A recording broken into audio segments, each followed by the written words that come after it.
Everyone, let us welcome our officiant, Pastor Billy John Marquez.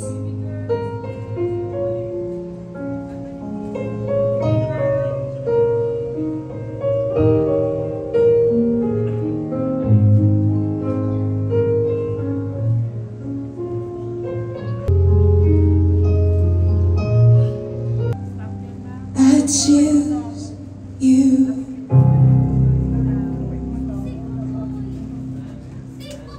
Unang lalaki ang kanyang ama't ina. Pinasama sila ng kanyang asawa at sila ay nagiging isa.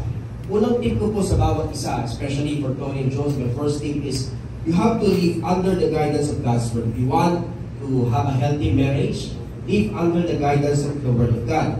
The Word of God is our guide in every season. Please don't try to live this life apart from God's Word.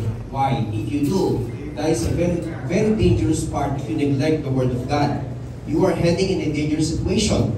And of course, based on biblical principles, marriage was ordained by God. Kaya po tayo nandito ngayon.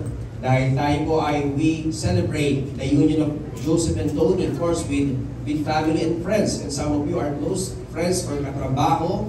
And we are here to witness, to celebrate with this joy of this celebration. Because you have to enrich your love with each other. When you say enrich, it means cultivate your love with each other and let it grow like a cultivated seed that eventually turns into a great tree.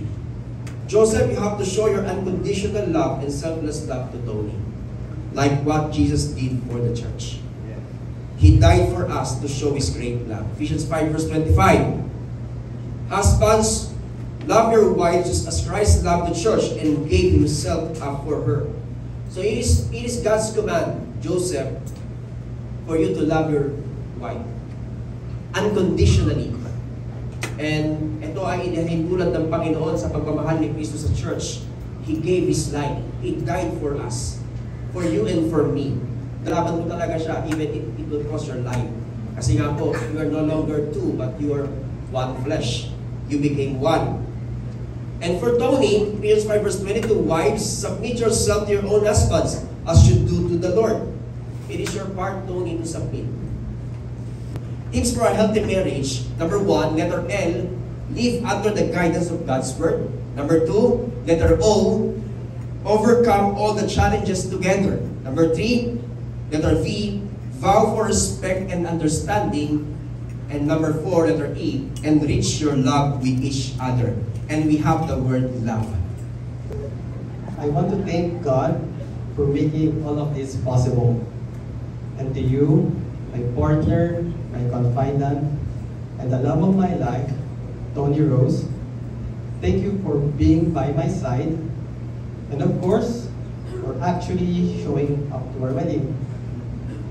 So, honey, I want to begin with a verse from Jeremiah 1 verse 5.